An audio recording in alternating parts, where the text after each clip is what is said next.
My name's Greg Knapp. This is the Greg Knapp Experience, your 20-minute thrill ride for your commute or your workout. Well, Biden is at the most important climate summit of all time. The fate of the planet hangs in the balance, and he fell asleep.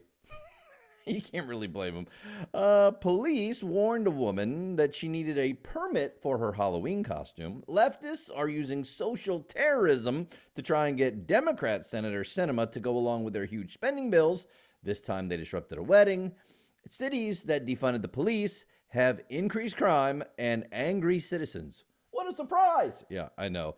And the kinder, gentler Taliban now killing people at a wedding for playing music. It's all coming up this edition of the Greg Knapp Experience. Let's go. So we'll start at this big summit over in Scotland. I mean, it's climate. It's about the world being safe and the world teetering on the edge of extinction. And so, according to the Washington Free Beacon, and I'm sure you've seen the video by now, you've got our president, 78, soon to be 79-year-old Democratic president, spotted dozing off. Yeah, I mean, listen. If you listen to these conference speakers, you'd be dozing off too. But the conference speaker was urging attendees at one of the most important meetings in history to stop the destruction of this magnificent planet. And Biden closed his eyes and started breathing really heavily and kind of rocking a little bit. And then an aide came up and whispered in his ear, and all of a sudden, buddy, nap time? Yeah, clap now. Oh, okay. Following the nap, Biden took the stage and described climate change as an existential threat to human existence as we know it that was already ravaging the world after he showed up on Air Force One, escorted by a convoy of 20 gas-guzzling SUVs, but it was down from the 85 gas-guzzling SUVs that was his motorcade in Rome with the Pope. So, look, everybody's cutting back. Hey, he has to be safe. You can't expect him not to have a big motorcade, right? Well, I don't know, because if it's a situation where the planet hangs in the balance, where at any moment this existential threat is about to destroy everything we know, then maybe 3 cars in the motorcade? Maybe a smaller plane? No! Then you don't really mean it, do you? No, you don't. When we say, we all have to make sacrifices, let me translate that. You have to make sacrifices. Not us. We live a different lifestyle. We are the elite. You are the masses. You're lucky to have us. And we deserve a certain lifestyle, after all. I mean, come on. And then we get into the polling. Washington Free Beacon pulled some of these polls for us. One is the NBC News poll. More than 70% say the country's on the wrong track under Biden. 54% said they disapproved of the job he's doing. And then there's the Marist College poll. 44% of Democrats say, quote, their party will have a better chance winning the White House with someone other than Biden at the top of the ticket in 2024. Only 36% said Biden should run for re-election. 20% weren't sure. No, these are not good. There's another poll. This is the I&I Tip poll. And it says, indicate your level of agreement or disagreement with the following descriptions of President Joe Biden. Among the choices given, mentally sharp, energetic, good communicator. Okay, Greg, quit commentating. All right, 42% of those polled say they think he's mentally sharp. 42% said energetic. 47% said good communicator. Now, of course, there's a big partisan divide, Republican, Democrat, but when you get to the independents, oh man, only 34% said Biden is mentally sharp. 58% said nope. Women, 40% said he's mentally sharp. This is not good if you're a Democrat thinking that you have a shot of winning re-election. A new Rasmussen report survey. 58% said they are not confident that the president is physically and mentally up to the job. It's not going good, Joe. Wake up. No, I'd actually like him to sleep more. He'd do less damage that way. Biden also got up after his nap. Remember, he did his little speech at the Scotland Climate Summit, and he said, no, he said some words. He said, I guess I shouldn't apologize. He's right, he shouldn't have. I guess I shouldn't apologize, but I do apologize for the fact that the United States in the last administration pulled out of the Paris Accords and put us sort of behind the 8 ball a little bit. And he said that things would change. This was during a session called Action in Solidarity. Well, he's totally wrong on that, by the way. The only country that actually fulfilled what was in the climate accords, of the Paris Climate Accords, is the United States. We pulled out of it. I know, I'll explain in a minute. The United States, if I have anything to do with it, will do our part. Our success, in my view, hinges on our collective commitment to ramping up our momentum and strengthening our climate ambition and blah, blah, blah, blah, blah. It's the same stuff they've been saying for years. There's no time to hang back or sit on the fence or argue amongst ourselves. This is the challenge of our collective lifetimes, an existential threat to human existence.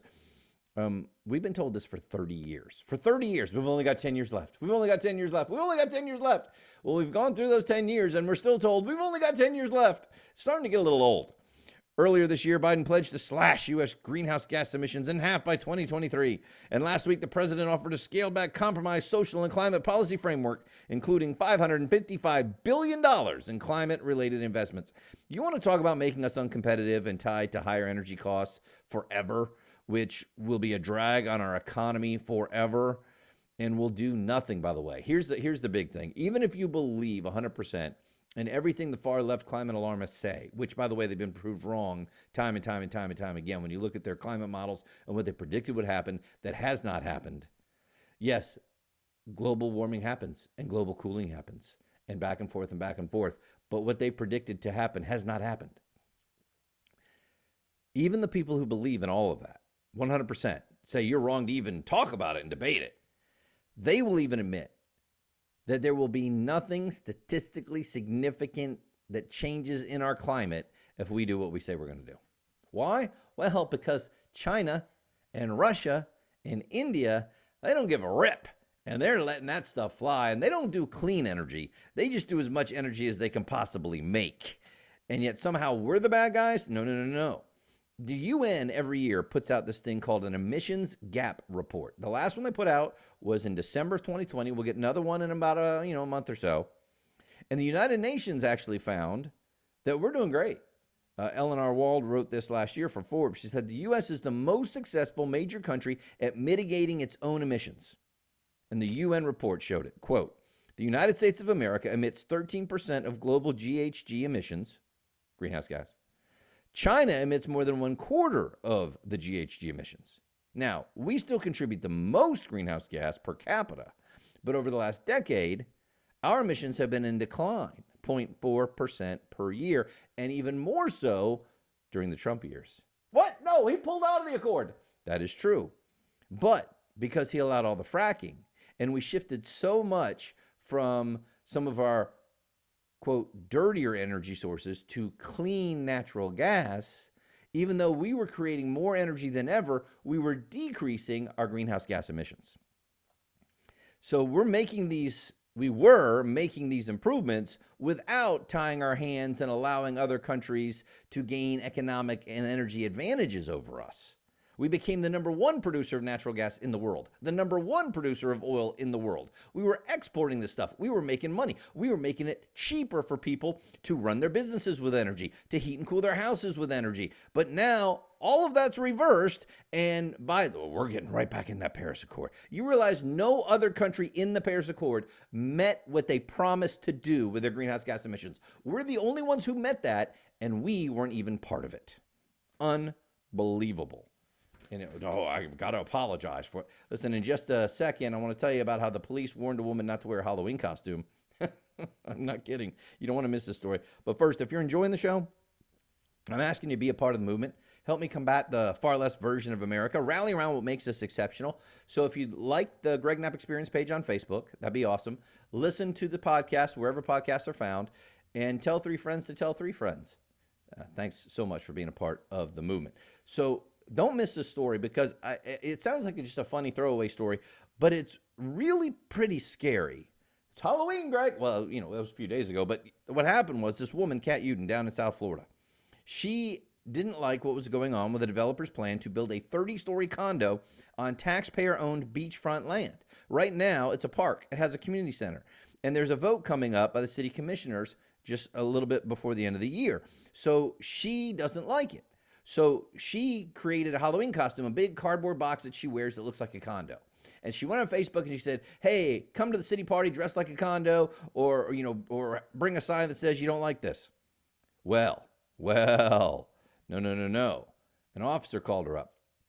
police officer told her if she wore the costume to the city of Hollywood's Hollyweird Halloween block party, it would be considered a planned protest march and she needed a permit or she could be arrested for wearing a condo costume because she's ticked off about what the city wants to. I don't care where you stand on whether the city should be able to let a private developer develop this land or not. The point is, you're going to arrest somebody for wearing a Halloween costume? What about this First Amendment right to protest? Look, she's not talking about marching in the street and shutting down a city street. Yeah, you need a permit for that, but you don't need a permit to simply show up at a city Halloween party wearing a costume that shows that you are against something the city is going to do. Unbelievable. Bob Jarvis, constitutional law professor at Nova Southern University, told the Sun Sentinel that she had a right to wear the costume. It was protected by the First Amendment. The police are on shaky ground. No reason to think she's inciting anyone or she will be starting a riot. Absolutely. And she said, yeah, I told the cop it's a costume party. I don't consider it a demonstration. That's why I didn't apply for a permit. No, you don't need a permit for this. Think about how the police even knew about it. I mean, are they trolling Facebook? Or did one of her so-called Facebook friends snitch on her? Or is the city government scanning Facebook pages to see if people are protesting their latest condo development? This is really creepy, man. People creeping around on Facebook, turning you into the cops thinking they have the power to stop you from wearing a Halloween costume. Now listen, if you're part of some far left-wing groups and you just want to just show up and shut down interstates, no problem, but I mean, people have a right. It was mostly peaceful, but you can't wear a Halloween costume. Speaking of left-wing protesters, Chris Enlow has a great piece on this of how they went after Kristen Sinema, the Democrat.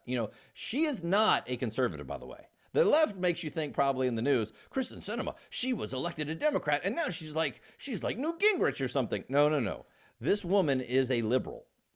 She just isn't liberal enough to go for the far left agenda of these two huge spending bills that the Democrats are trying to ram down our throats. So she's like, well, my people in Arizona are not all on board on this. And she's about her people, which is what you're supposed to be as a senator, not just in the pocket of the far left-wing Democratic Party.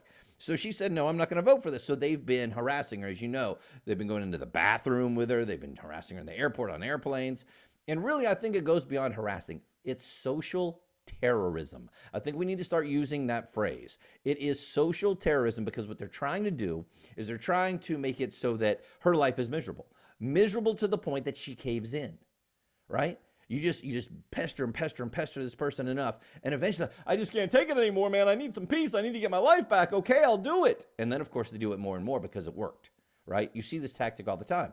It's what all the far left groups are doing. It is terrorism. What do you think when you're in the streets, like in Portland, and you're just destroying property until you, quote, get what you want, and then they give you what you want? Of course, they're going to keep doing it. And now it's not just to Kristen Sinema; it's to her friends.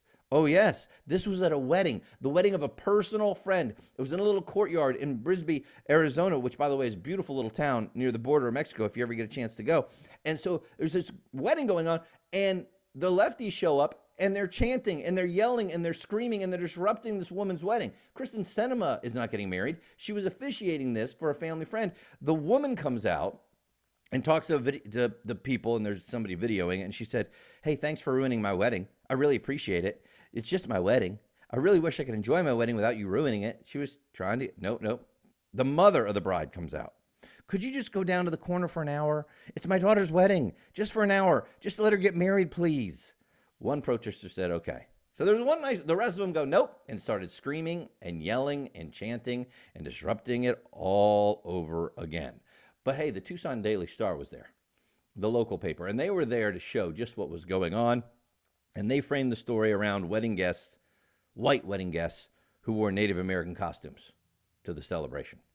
Because it's Arizona and a lot of people dress kind of in Native American style because it's kind of used a lot there. No, it's cultural appropriation. Yeah, and talk about the left eating their own. So again, just to show you that Kristen Sinema is not all of a sudden turned into some far righty or something. Here's what the Senator Sinema people put out to the newspaper. Senator Sinema officiated a personal friend's wedding at which a small group of activists protested during the private ceremony.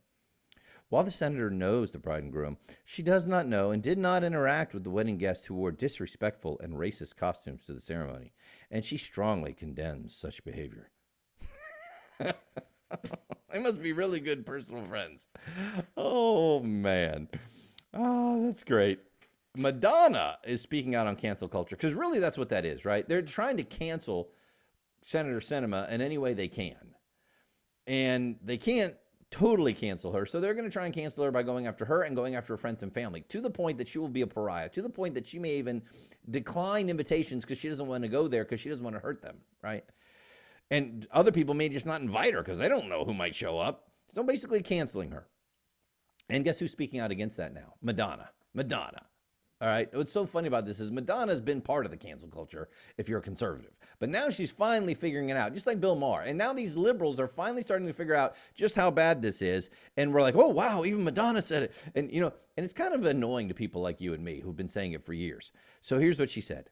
It's interesting because peace is subjective. The way people think about the pandemic, for instance, that the vaccination is the only answer, or the polarization of thinking you're either on this side or the other. There's no debate. There's no discussion.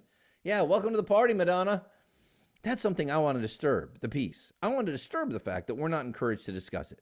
I believe that our job as artists is to disturb the status quo. The censoring that's going on in the world right now, it's pretty frightening. No one's allowed to speak their mind right now. No one's allowed to say what they really think about things for fear of being canceled. Cancel culture. In cancel culture, disturbing the peace is probably an act of treason. So wait a second, Madonna, I thought you and, others like you and the Democrats, the media, the far left, they've all been telling us that cancel culture doesn't exist. Cancel culture is made up. I have friends that say, what do you mean cancel culture, Greg? There's no cancel culture. I'm like, are you paying attention? Now, finally, even people like Bill Maher and Madonna are admitting cancel culture exists and it's bad. Thanks, guys. Better late than never. Glad you're a part of this. Speaking of things that the left has done that people are starting to notice, how about defunding the police? Cities like Portland, Minneapolis, Austin, Texas. Yeah, here's a few stories. From KPTV in Portland. Portland's reputation is not the greatest. According to Travel Portland, they presented a tourism report to the city council, and even the commissioner understood there was a problem. Commissioner Mingus Mapp said, here's the problem. Around the world, too many people associate Portland with homelessness and homicide. Wonder why. I mean, I'm sure it didn't have anything to do with the BLM or Antifa riots. I mean, mostly peaceful protests that have been going on seemingly forever in your city. Today, a significant chunk of humanity is afraid of spending time and money in our city, he said. Yep. And then back to the report. Continued attacks and breaking glass on buildings throughout the city, but especially downtown, continued to affect this hard-to-overcome sentiment. Our central city occupancy in September lags every competitive city we tracked. He's talking about hotels. Portland-specific issues related to civil unrest and public safety concerns has exacerbated the negative occurrences and declining attendances and group cancellations. While the region struggles with solutions for local safety concerns, the impact on meetings and convention in future months and years remains evident as Portland hotels continue to experience cancellations well into the future. Yeah, you defunded the police, you let the criminals run your city, and now you're, why would people not want to come here? I don't understand. We were just trying to be liberals.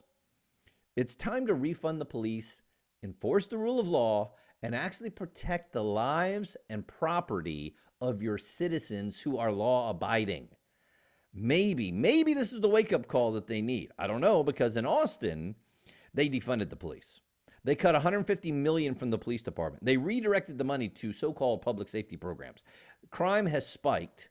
So they did put money back, but they never refilled the 150 positions of police officers they left. And it's not even just funding enough money for these cops now. They've got to find a way to hire them. Because would you want to work in Portland, Oregon as a police officer?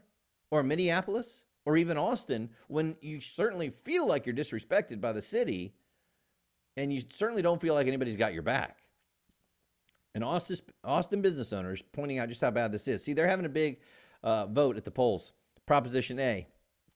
And it aims to require Austin to maintain 2 police officers per 1,000 residents. It slipped down to 1.6. And it would also promote additional yearly training and increase minority hiring. And, of course, the Democrats are against it. Austin, Texas convenience store owner talked to Fox News.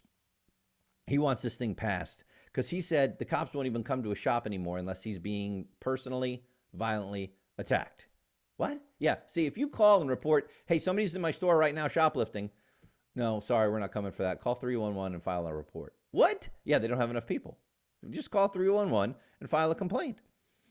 The man's name is Lin Tu, and he said, I was born and raised here, and what I've seen in the past 2 or 3 years is horrible. It's a nightmare. He said the store's been repeatedly burglarized. We get shoplifted. We contact 911. They refuse to send officers because no one is harmed. So right now, it's like they can do whatever they want in Austin. Yep. And look what it's been doing to San Francisco and could soon be coming to a town near you. You better pay attention, and you better show up to those city council meetings, like the way parents have been showing up to school board meetings. Tu said that in one instance, a burglar tried to attack him. He said 911 said they couldn't do anything because he hadn't hit me yet. But you can hear him yelling at me on the phone. Could you imagine that? You're a business owner. Somebody's screaming at you. Somebody's threatening you. You call the police. The guy, well, has he hit you yet? What do you mean, has he hit me yet? He's in my store. He's threatening me. He's trying to steal stuff. He said it's really taking a toll on him. Every night I can't sleep. I'm watching the camera, trying to see if there's some guys coming back. He said one burglar was inside the store for 5 minutes because he knows the cops won't show up. This is going on in town after town all across America. I don't even recognize my country anymore, do you? And finally, the kinder, gentler Taliban strikes again. Yup. There was a wedding in Afghanistan's Nangarhar province, and some Taliban members showed up. They said, hey, I hear some music going on. Well, yeah, it's a wedding. No. You don't play music here in Afghanistan. We believe the Hadith says that playing music is wrong, and if you listen to music, that one day you will have molten lead poured into your ears. What? Come on, Greg, you're making that up. No, it says it right here. It's the Hadith, a report of the sayings of Muhammad that states, those who listen to music and songs in this world, on the day of judgment, molten lead will be poured into their ears, so that we can't have any music. Now, there are imams that say that's a misreading of the Hadith because it's not in the Quran. I don't know. All I know is what the kinder, gentler Taliban are doing. So they get into a fight over this. Taliban break out their guns, and they kill, how many did they kill? Sorry, I had it here. Killed 3 people. 10 others were injured, but only 3. I mean, it's a small price to pay to get the wedding to turn the music down. Taliban spokesman, though, said, we don't think those 3 members were Taliban, but a separate member of the Taliban's intelligence department told NBC News the gunmen were indeed members of the Taliban. The Taliban spokesman said, we haven't forbid music yet, but music is forbidden in Islam, but we're hoping we can persuade people not to do such things instead of pressuring them. Right. Hey, but if it doesn't work, remember, these are the people the Biden administration called businesslike and professional. My name's Greg Knapp. This is the Greg Knapp Experience.